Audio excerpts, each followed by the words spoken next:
Re-bienvenue sur le podcast Attitude. Je suis Karine Ruel et c'est un bonheur de vous retrouver aujourd'hui. Aujourd'hui, cet épisode-là, c'est pour toi qui m'écoutes et qui a l'impression d'être en retard dans sa vie.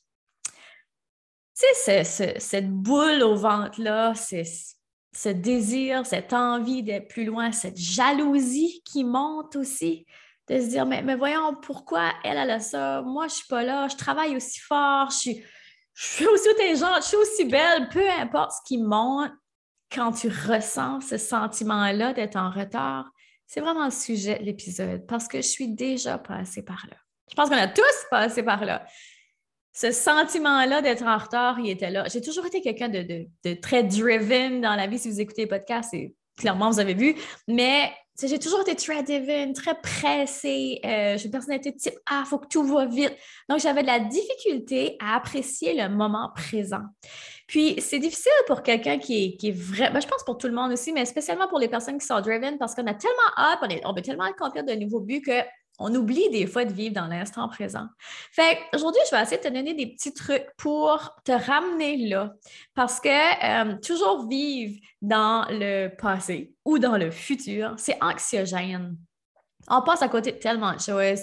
Fait que je te ramène à mon histoire où est-ce que moi, ça commence. Du plus loin que je me rappelle, là, j'avais ce sentiment-là, puis que j'appelais ma mère, puis je disais, oh, j'étais à l'université, j'étais à la maîtrise en ce temps-là.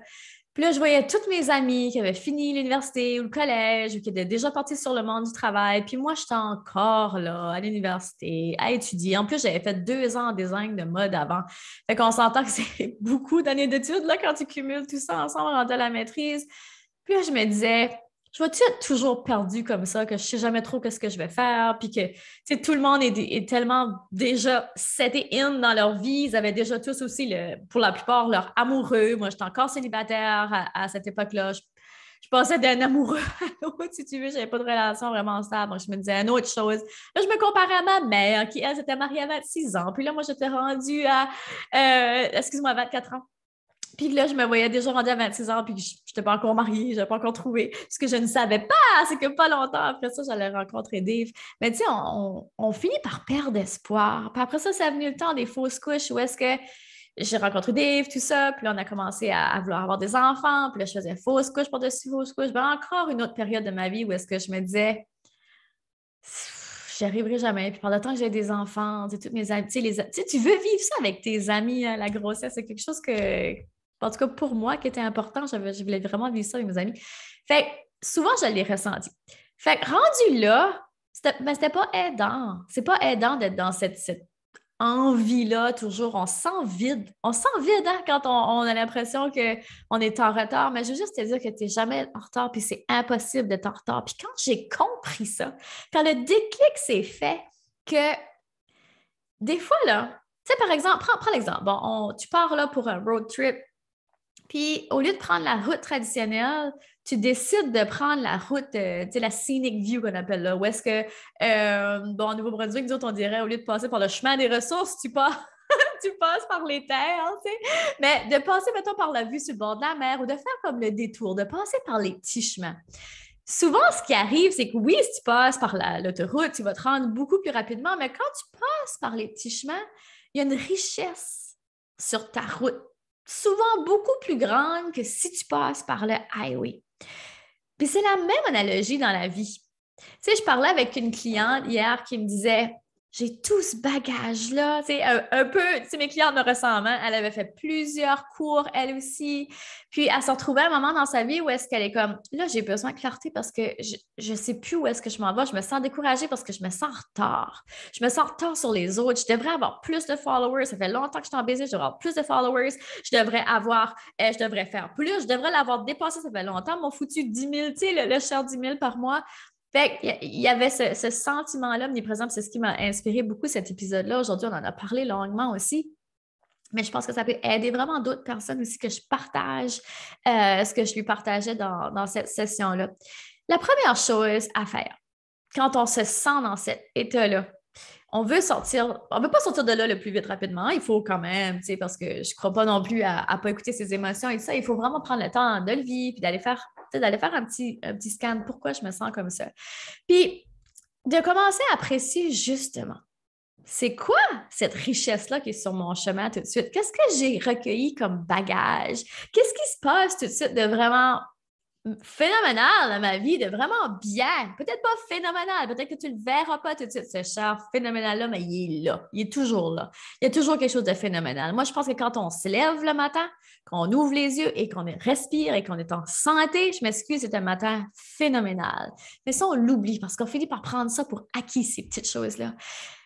Et ça l'est tellement pas. Ça l'est tellement pas, puis je vais jamais arrêter de répéter ça, à quel point les petites choses de la vie, ce sont les grandes choses de la vie. Faites juste regarder en arrière.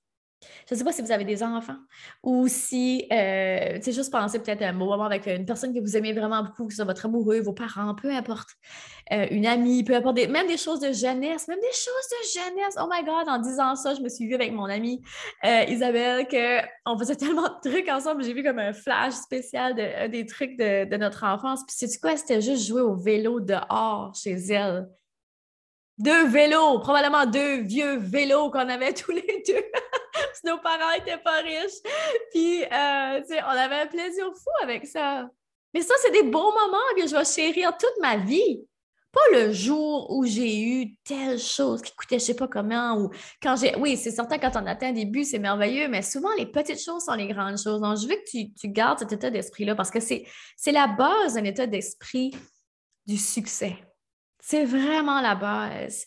Puis, si tu veux attirer plus de positif, il faut que tu sois plus positive aussi. Fait que, l'étape numéro 1, adore tes détours.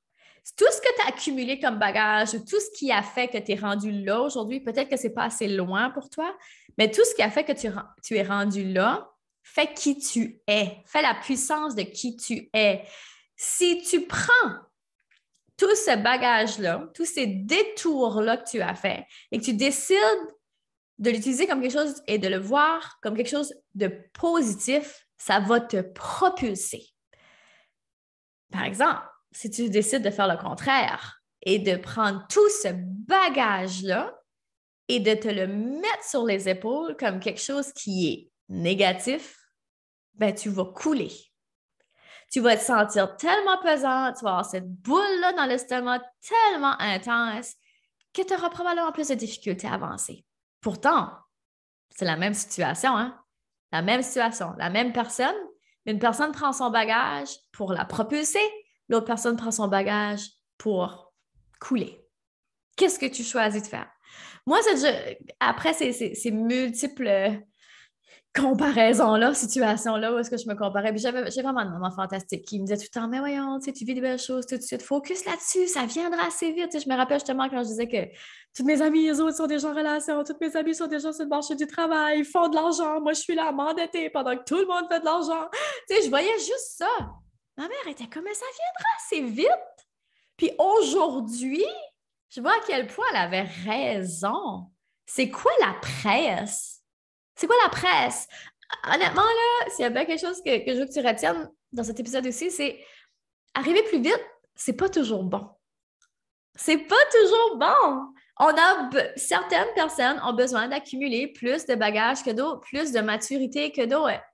Honnêtement, moi, je pense pas que je pourrais handler ma business tout de suite si j'avais pas le bagage qui vient avec.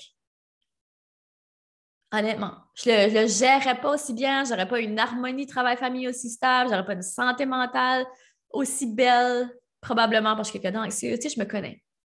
Fait que, des fois, quand je vais aller trop vite en business, je me dis, quoi? Probablement que c'est encore, si ce n'est pas arrivé maintenant, c'est probablement parce qu'il y a encore quelque chose qu'il faut que j'apprenne. Il y a encore quelque chose qu'il faut que j'apprenne. Fait que c'est correct. Puis je laisse la vie m'amener les choses qu'il faut que j'apprenne. Fait que, c'est ça aussi la beauté de tout ça, puis d'adorer les détours. Donc, vraiment important. Deuxième chose que tu peux faire tout de suite pour arrêter de te comparer, ben, c'est arrêter de te comparer. Wow! Si j'aurais eu un petit son de cloche, je l'aurais fait. Mais c'est vrai! Tu sais, oui, peut-être que ça va popper dans ta tête, là, que whoop, la pensée va monter. Oh, comment ça se fait que. Mais tout de suite, tu l'arrêtes. Tu as ce pouvoir-là, par exemple. Tu ne peux pas contrôler que la pensée monte. Tu peux contrôler l'énergie et le focus que tu donnes à cette pensée-là. Pour ne pas ajouter d'huile sur le feu, regarde quelles sont les situations qui te font sentir, qui t'amènent 2 fois plus dans cette comparaison-là. C'est quoi? Qu'est-ce que c'est, les situations? Est-ce que c'est sur Instagram? Souvent, c'est sur Instagram. Quand je pense à mes clients, c'est souvent sur Instagram. OK, ben fais une détox d'Instagram.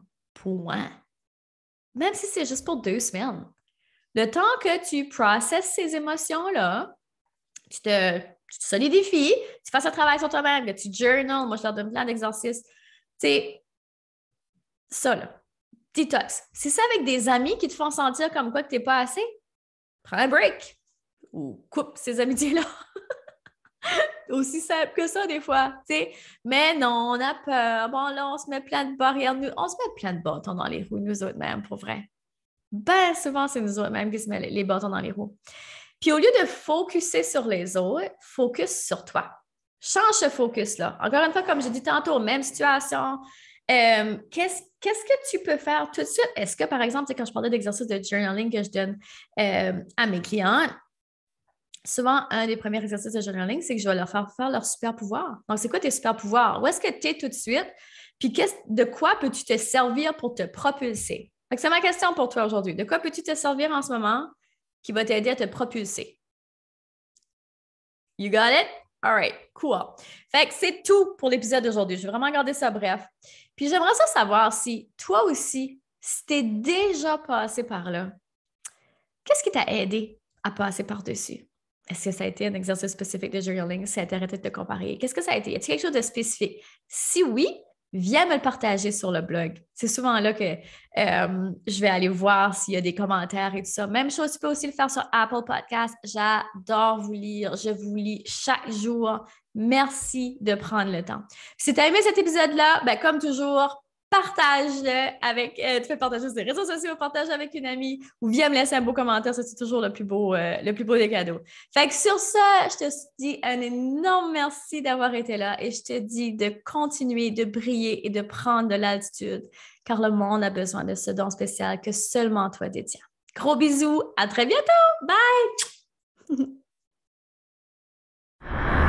Vous venez d'écouter le podcast Altitude. Pour ne rien manquer des prochains épisodes, abonnez-vous au podcast et cliquez sur le 5 étoiles. Vous pouvez aussi consulter nos outils gratuits créés pour vous au www.podcastaltitude.com.